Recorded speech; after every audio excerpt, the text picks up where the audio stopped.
Ni alasiri ya Mei 16 mwaka 2025. Mimi ni Rajab Chwaya. Kwa ridhaa ya chumba cha habari, chumba cha habari cha Clouds, niko naye hapa Mwajab Shafi. Mambo vipi? Mzima? Mzima kabisa. Habari za wiki? Una uhakika leo ni Mei 16?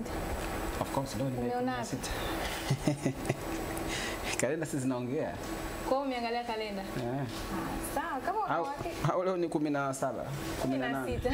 Unajaribu kuharakisha siku kwamba pengine kalenda zisogee mambo ya mazuri.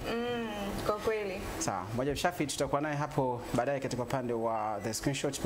Leo unaanzia huko mkoani Shinyanga ambapo jeshi la polisi mkoa wa Shinyanga linamshikilia mtu mmoja anayefahamika kwa jina la Eric Ombeni, mwalimu mkuu wa shule ya msingi Ngilimba, kata ya Uloa, wilayani Kahama, kwa tuhuma za kumchapa kwa fimbo mwanafunzi wa darasa la 7 mwenye umri wa miaka 15. Jina linahifadhiwa na kumsababishia majeraha katika sehemu mbalimbali za mwili wake. Sasa Salvatore Mtandu kutoka Shinyanga, yeye ameangazia undani wa taarifa hiyo. Kwa mujibu wa kamanda wa polisi mkoa wa Shinyanga Janet Magomi, amesema mwalimu Eriki anashikiliwa kwa tuhuma za kumchapa mwanafunzi huyo na kumsababishia majeraha. Mnamo tarehe 14 mwezi wa 5 2025 majira ya saa 4 za asubuhi katika shule ya msingi inayojulikana kwa jina la Ngilimba iliyoko huko Ushetu, mwanafunzi mwenye umri wa miaka 15 wa shule ya msingi hiyo Ngilimba wa darasa la 7 ambao alikuwa anafanya mitihani ya mock, kwamba malalamiko yalikuja kwetu kwamba alichapwa kwa kushambuliwa na fimbo na mwalimu wake ambaye amejulikana kwa jina la Eric Ombeni, ambaye ni mwalimu mkuu wa shule hiyo. Tuko kwenye upelelezi kufahamu kwa nini mwalimu alimchapa na kwa mwanafunzi alifanya nini mpaka aadhibiwe. Kwa hatua za kwanza za kiupelelezi ni kwamba inasemekana mwanafunzi alifanya ujeuri kwa mwalimu, alifutafuta karatasi ya majibu. So tuko bado tunaendelea na upelelezi, hatujakamilisha ndugu mwandishi. Tutakuja kutoa taarifa vizuri. Pauline Benedicto ni mama mzazi wa mwanafunzi huyo, amesimulia namna tukio lilivyotokea, huku viongozi wa kijiji cha Ngilimba wakieleza hatua zilizochukuliwa. Kwa asubuhi nilikuwa namwandalia mwanangu kumpelekea chakula shuleni, walikuwa nafanya mtihani wa darasa la 7. Baada ya kumaliza kupika na kufika barabarani, nikakutana na mwanangu anaumwa. Kaniambia, mama, nimepigwa. Baada ya pala akaanguka mtoto, ndo nikamchukua tukaja naye nyumbani, nikampeleka kwa kitongoji, kwa mwenyekiti wa kitongoji. Wakampigia simu mwalimu, akasema niko kwenye usimamizi wa mtihani. Mwalimu Meki akamwambia, njoo haraka, njoo hapa, tuna shida na wewe. Hasa Meki akasemaje, huyu mgonjwa, kabla ya wakati tunamsubiria mwalimu tumpeleke kwenye matibabu. Tulipompeleka pale kwenye matibabu, akaenda akapata huduma ya kwanza. Nesi akampatia vidonge aina ya placenta, ikabidi akapata huduma ya kwanza. Baada ya pale akatuandikia barua, na hela nilikuwa sina hata shilingi 500. Na wa usafiri naye alikuwa ananidai. Tukaenda pale tukaongea na mwenye duka la dawa, akatupatia dawa. Tukaja. Yule Meki akasema, yule mtendaji akasema, inatakiwa hapa muende moja kwa moja mpaka kwa mwalimu. Mkaongee naye. Tulipofika kule kwa mwalimu, tukaanza safari, tukaenda paka kwa mwalimu. Tukafika kwa mwalimu, akasema kweli mama, mtoto huyu nimempiga, alikosea kidogo tu nikampiga, ila kutokana na hasira niliyokuwa nayo, kumbe nilimpiga nikapitiliza. Na mimi nikamwambia, kumbe wewe mwalimu, hasira sijui ya kutoka nyumbani, hasira sijui ya wapi, ndio ikaja ikaishia kwa mwanangu. Akasema kwamba mzazi, naomba unisamehe, sitarudia tena. Hatua tuliyoichukua, tulimshauri mwalimu akae na hawa wenye mtoto ili amtibishe huyu mtoto, ndo ushauri tulioutoa. Lakini ajabu, nimefika huku kwenye mkutano, nimemkuta tena huku huyu mgonjwa. Nikamuuliza, akasema tumefukuzwa kule na mwalimu ametuambia tutoke na mgonjwa wetu. Hanza kunipiga, akasema nikaandike jina langu kwenye ubao. Alikuwa ananipiga kwenye matako popote tu. Akapiga popote. Alikuwa kupiga kutumia nini? Fimbo. Akaniambia nichukue daftari nikajifunza jina langu. Hapo nikatoka shuleni. Tama sasa akanichukua tukaenda kwa mwenyekiti. Mwenyekiti akasema tuchukue bodaboda tuende kwa mtendaji atuangalie. Ndio sasa akatupeleka hospitali. Awali akizungumza katika mkutano wa hadhara wa mbunge wa jimbo la Ushetu, katibu wa CCM wilaya ya Kahama Andrew Chatwanga amewataka viongozi wa vijiji kusikiliza kero za wananchi, ndipo mbunge wa Ushetu akaahidi kumsaidia mwanafunzi huyo. Fanyika kwa huyu mtoto. Sawa? Mwalimu aliyofanya hivi amekosea. Amemuumiza huyu mtoto. Mngemwona nyinyi akina mama wenye uchungu. Nyinyi mjamwona amekaa mbali. Tumemwangalia sisi hapa. Mtoto ana makovu mgongoni kote, lakini kichwani pia. Eti amefeli mtihani. Huyo mwalimu gani? Niombe tu yule mama na mtoto wake waende kwenye gari yangu pale, ili baadaye niondoke ni mtoto akapate matibabu. Lakini najua jeshi litafuatilia kwa uharaka sana. Niombe tu kama alivyosema katibu, tumepewa kazi ya kuwahudumia watoto. Sisi ni wazazi wa pili. Tumekabidhiwa na wazazi wetu kuwahudumia watoto wao, sio kuwaumiza na kuwatesa na kuwapiga kiasi hichi. Hatuwezi kukubali. Kutoka mkoani Shinyanga, Salvatore Ntandu, na hii ni Clouds TV. Na kupokea vizuri kabisa Salvatore Ntandu kutoka huko mkoani Shinyanga, ambaye umetuwasilishia undani kwa siku ya leo. Hivi punde tutakuja hapa kuwasilisha jicho la habari, kutazama kilichomo katika maeneo mbalimbali ya ardhi ya Tanzania.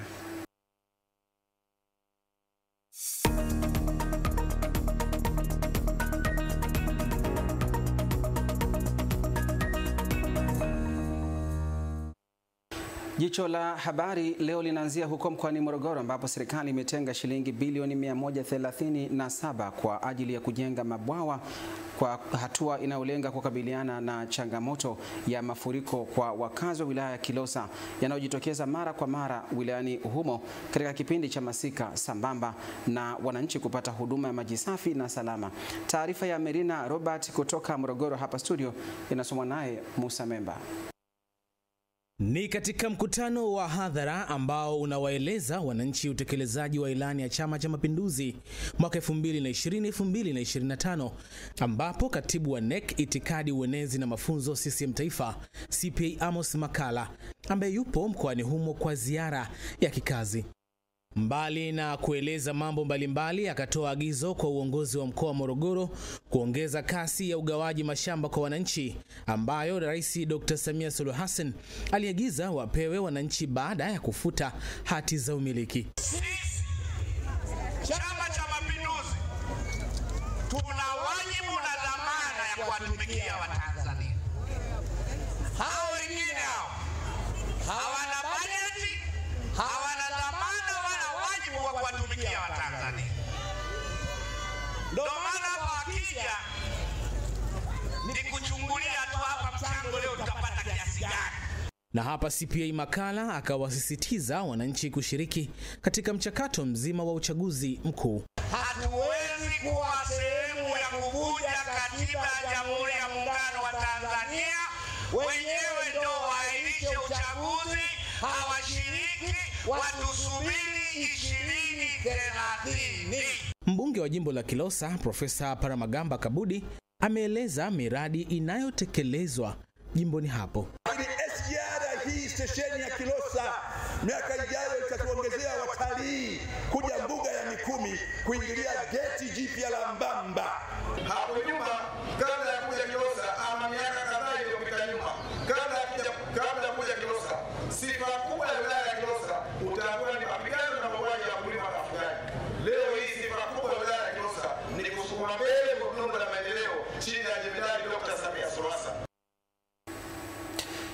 Kutoka huko mkoani Morogoro, mji kasoro bahari, na sasa jicho la habari linaelekea fahari ya Tanzania jijini Dodoma, ambapo serikali imewataka wawekezaji waliomilikishwa viwanda na havifanyi kazi kuvifufua viwanda hivyo vianze kufanya kazi ya uzalishaji ili kuongeza wigo wa nafasi za ajira nchini kabla serikali haijavichukua viwanda hivyo. Sharifa Mdeme kutoka Dodoma anakuja na undani kamili wa taarifa hii. Mpango wa serikali wa kufufua viwanda hivyo upo katika mpango mahususi wa ujenzi wa viwanda zaidi ya 9,000 vitakavyozalisha ajira zaidi ya milioni 6 kwa kipindi cha miaka 6 kuanzia mwishoni mwa mwaka huu hadi 2031. Akizungumza jijini Dodoma, Waziri Jafo amesema serikali iliamua kubinafsisha viwanda hivyo ili kuongeza ufanisi, ila baadhi ya waliopewa wamevitelekeza na kuuza mitambo kama vyuma chakavu, hivyo wanapaswa kufufua viwanda hivyo kabla ya mpango huo wa serikali haujawafikia. Wale wote waliopata viwanda, serikali inakuja site, ni waombe fufueni hivi viwanda kwa hiari yenu kabla serikali haijaingiza mkono wake. Hili ni ombi langu kubwa sana kwenu wale ambao wapewa viwanda, ambao vingine vinaumiza. Ukienda pale Tanga, kiwanda cha mbao, kiwanda ambacho kiko posh area karibu ofisi ya mkuu wa mkoa. Kuhusu uzalishaji wa sukari nchini, Waziri Jafo amesema serikali inaendelea na mikakati ya kuhakikisha viwanda vya ndani vinatosheleza mahitaji. Inaonekana wengi walishindwa kuipoa ile miwa yao kwa sababu kipindi kilichopita mvua ilikuwa nyingi zaidi. Mitambo ilikuwa inashindwa kufika mashambani kwa swala zima la kutoa ile miwa. Lakini tunashukuru hivi sasa hivi unaona kama production sukari inaenda vizuri. Hii swala la bei tutalifuatilia. Katika hatua nyingine, Wizara ya Madini imeeleza kuwa ipo katika mchakato wa kuelimisha Watanzania kuwa na utaratibu wa kununua sarafu za dhahabu na kuzihifadhi benki kuu badala ya kuhifadhi fedha katika mabenki ili kulinda thamani ya fedha zao na kuepusha makato. Hivi sasa baada ya BOT anza kununua dhahabu, tuko nao katika mazungumzo, tunashauriana namna bora ya kufanya Watanzania pia na wenyewe kupitia dhahabu ambayo itakuwa inanunuliwa, ile ambayo haiendi katika kuhifadhiwa kwenye benki kuu, dhahabu ile ambayo haikidhi vigezo vya kuingia kule LBMA sasa bado ikabaki hapa nchini, na Watanzania wakaanza kumiliki sarafu za dhahabu na kuziweka benki badala ya fedha. Kutoka Dodoma, Sharifa Mdeme. Kutoka katikati Tanzania huko mkoani Dodoma, na sasa ni wasaa wa kanda ya Ziwa, ambapo mkoani Kagera watu wawili wamefariki dunia kwa katwa mapanga katika manispaa ya Bukoba mkoani Kagera, huku mwanafunzi mmoja mwenye umri wa miaka 8 akichomwa kisu jichoni. Zena Shaban kutoka Kagera anakuja na undani wa taarifa hii.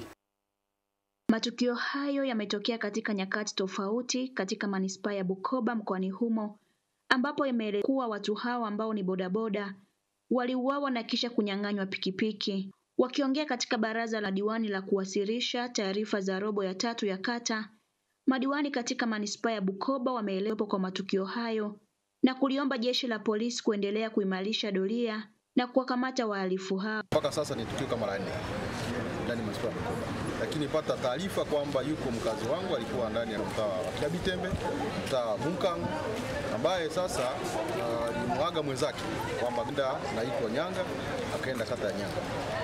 Kwa mauti alimkuta huko. Mvuta bangi mmoja ambaye alikutana naye akienda kuchota maji, ghafla akamchoma kisu cha jicho likaning'inia na kisu kikabaki ndani ya jicho. Kwa usidi wetu wa manispaa ya Bukoba mjini, hili swala tulipokee na tuendelee kulifanyia kazi kwa watoto wetu ambao wamebaki ili kuwe na usalama wa watoto wetu. Kamanda wa jeshi la polisi mkoani Kagera, Blasius Chatanda, wakati akiongea na waandishi wa habari baada ya kupokea magari 6 mapya kutoka kwa Rais wa Jamhuri ya Muungano wa Tanzania Dr. Samia Suluhu Hassan katika mkoa huo, amethibitisha kutokea kwa mauaji hayo na kuwataka bodaboda kuchukua tahadhari katika ubebaji wa abiria, hasa kuepuka kubeba mishikaki. Bamia wakamkatakata, wakamjeruhi. Mmoja alifia pale pale, huyo alifia pale pale, lakini mwingine wakaondoka na pikipiki. Mwingine naye alikuja, alichukuliwa hivyo hivyo, tuambizane tupeane taarifa. Pia Chatanda ameshukuru kupokea magari hayo na kusema kuwa matokeo ya kuwepo kwa magari hayo yataonekana, ambapo ni kuhakikisha wanafanya kazi kwa weledi na kuwafikia wananchi kwa wakati. Zena Shaban, Clouds, Kagera. Asante Zena Shaban kutoka huko Kagera. Na tukisalia hapo hapo kanda ya Ziwa kwa Mwanza, katika kuadhimisha siku ya mtoto njiti duniani, takwimu zinaonyesha kati ya watoto 150 hadi 200 wanaozaliwa, 70% hadi 90 wanazaliwa kabla ya kufikisha miezi 9 katika hospitali ya rufaa ya mkoa ya Seketure jijini Mwanza. Taarifa ya Sara Onesimo kutoka Mwanza hapa studio inasumuliwa naye Glory Nkini. Hayo yamebainishwa na mkuu wa idara ya watoto kutoka hospitali ya rufaa mkoa Seketure Mwanza katika ugawaji wa vibebeo vya kisasa kwa watoto njiti vilivyotolewa na taasisi ya Babymoon kama sehemu ya maadhimisho ya siku ya huduma ya mama kangaroo. Tumepata sana wimbi kubwa la watoto njiti katika miaka ya karibuni. Watoto ambao tunawapata kwa mwezi, idadi kwa ujumla pasipo kuwagawa kwa makundi, waga wanafika 150 hadi 200, ila pia wenye changamoto mbalimbali, lakini kundi kubwa la watoto njiti tunaweza tukapata watoto 70 mpaka 90. Kangaroo mother care inaweza kufanyika hata kwa baba, yaani baba anaweza kumbeba mtoto kama mama ambavyo anaweza kumbeba. Lengo la hapa tunataka ni skin to skin contact, yani mguso wa ngozi kwa ngozi kati ya mama na mtoto au baba na mtoto. Mkurugenzi wa taasisi ya Babymoon Africa, Alban James, ameeleza kuwa utumiaji wa vibebeo hivyo vya kisasa utaweza kumsaidia mama kujishughulisha na kazi zingine kuliko kutumia njia za asili ambazo zinaweza kusababisha asifanye kazi nyingine. Kutumia hizi njia zingine traditional, kanga, mataulo, blanket, inakuwa ngumu. Sasa pia kuna kazi zingine unakuwa uwezi kufanya. Unakuwa kazi ni hiyo tu. Nilianza kutoka maji kabla ya muda ambao tuliambiwa kuwa ni dalili ya hatari kwa mama mjamzito. Ndio nikawa nimefika hapa hospitali ya Rufaa Seketure. Nikawa nimejifungua, ni mtoto ana umri alikuwa na miezi 6 na wiki 2. Katika zoezi hilo la ugawaji wa vibebeo vya watoto njiti, taasisi ya Babymoon imeweza kutoa jumla ya vibebeo 20 katika hospitali ya rufaa mkoa Seketure pamoja na hospitali ya rufaa Bugando. Asante Glory Nkini. Na sasa tusalie hapa jijini Dar es Salaam ambapo serikali ikiendeleza ajenda ya uboreshaji wa mawasiliano katika maeneo tofauti nchini, kampuni binafsi zimeendelea kuunga mkono jitihada hizo ili kuendana na kasi ya mabadiliko ya sayansi na teknolojia yanayoshuhudiwa kwa sasa ulimwenguni kote. Pili Makana anakuja na undani kamili wa taarifa hii.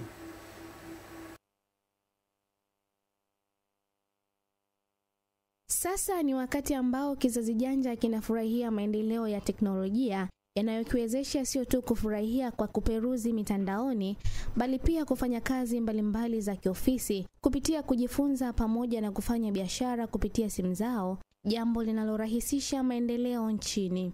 Kwa kulitambua hilo, kampuni ya mawasiliano ya Airtel Tanzania imefanya uzinduzi wa maduka maeneo mbalimbali ndani ya jiji la Dar es Salaam, ikiwa ni sehemu ya kuunga jitihada za kuboresha teknolojia ya mawasiliano nchini.